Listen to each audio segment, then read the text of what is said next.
Hey guys, welcome to this YouTube video. My name is Rindella Daisy. I'm an artist and animator, and today I'm going to show you the process of this D&D Bard Tiefling that I painted, and also give you some tips on how to draw or paint bards. Bards are some of my favorite characters in D&D. Be sure to check out my Twitter. I have some animations on there, and my website where I do commissions. Okay, let's get into it. So I think whenever you are coming up with specifically painting a bard for D&D, I think it's really important to make sure you are thinking of the specific gear that a bard has, because I feel like one thing that defines the character as a bard is the instrument. And if you add the instrument like as an afterthought, it doesn't make as much impact. Like if you had the pose and then you say, oh right, she's a flute, so I need to add, she's a bard, so I need to add a flute in her other hand, I don't feel like that would have as much impact as if you tried to add the instrument into the original character design. And so I feel like whenever you're painting, coming up with a really strong, clear path in your mind of what kind of instrument do I want them to have, what kind of gear do I want them to have, that helps you before you actually start painting, because then you can focus on the details like rendering and facial structure, you know, what you want their face to look like. That way you can already have that stuff in your head and you can know kind of what you already want it to look like before you start painting. And it's a lot easier to work from there. Also, by the way, if you're wondering, I am using, for colors, I'm using a technique that Marco Bucci did in one of his videos, so I'll link that below. And it was really mind-opening I did it to learn about color, and like you see there,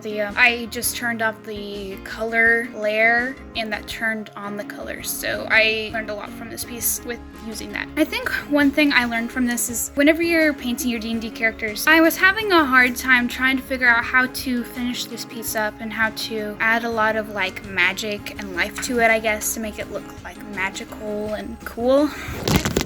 Magical and cool. And I think one thing that I found is that I moved too quickly beyond trying to render it, and I skipped trying to render it really, and I moved on to like trying to add all the nice floaty light textures and stuff in the foreground, and I was almost done with the piece halfway through this video, and then I realized, you know, this piece didn't really turn out the way I wanted. So I took a step back and I decided that I needed to go back to basically before halfway through the picture, and I needed to render it more before I could get to a place that I liked the picture. And that's what I did. I decided to go back and change a lot of things so that I could get it to really where I really wanted it. And I felt like, you know, that's a really important thing, because a lot of times whenever I am doing missions for people, you know, I'm actually, you know, working for money, so I don't spend a lot of time like experimenting with random crazy things like I did with this one. This was just, you know, for my website, so I was basically doing whatever I wanted with this one. And I felt like that was good for me, because on one hand it felt very chaotic, like I was just doing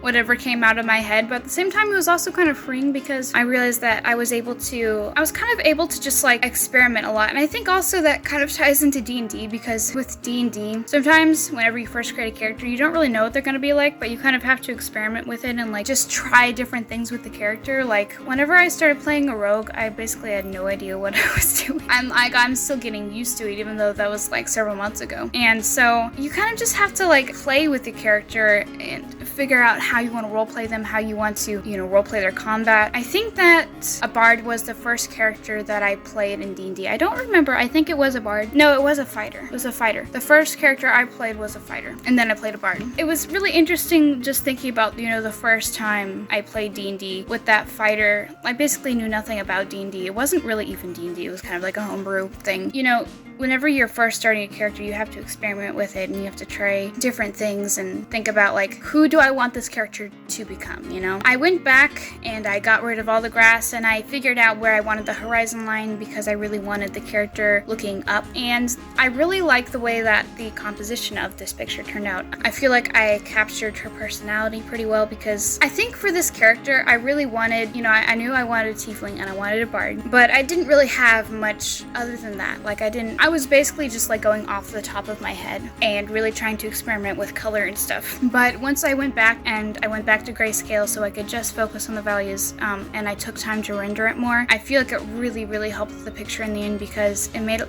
look more lifelike and not just like a bunch. Like the values were pretty much there, but I needed the details because they sold the picture, you know? I think also a really important thing whenever you're doing your D&D characters, there are so many things that if you just took time to look up reference for it, it would really help you out in the end, especially me, because I'm a kind of person who's like, you know, I'm in the zone, I don't want to look up reference, but eventually you get to a point in your picture where you're like, you know, I really don't know how to draw this thing. Like, for instance, the lute, you know, everybody thinks they know what a lute looks like or a guitar looks like or whatever, but whenever you actually take time to look at one, it's probably a lot different than what's in your head. And that's something that I learned through this picture, is that looking up reference for little things like that is super important because it kind of opens your eyes to how much you don't remember about things. Once I did that, I feel like I was able to kind of get back on track and allow myself to just explore the painting a little bit more. So yeah, going back doing the rendering was a lot of fun. I feel like sometimes I'm afraid to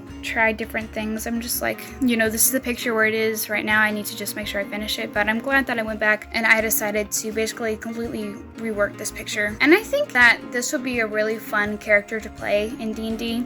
You should tell me if you've ever played a character like this. This is kind of, I think, like another character from one of my friends play in a D&D game. I don't actually remember what instrument she used though. I think she uses a lot of instruments. Drums. I think she uses a flute too. I don't remember. So yeah, this was a lot of fun. I had a lot of fun trying to experiment with the colors and color theory and random stuff like that. I will definitely be doing more characters like this. I'll be recording other commissions that I'm doing. If you have any suggestions for characters that I should draw, you should comment those. Be sure to give it a like and subscribe if you want to see more. I'm gonna be doing some kind of watercolor picture next week, I think. Check out my website if you want to order a commission. I really love D&D characters, so yeah, you should order a D&D character commission. That'd make me so happy. Yeah, this was a lot of fun, and thank you for stopping by. Bye!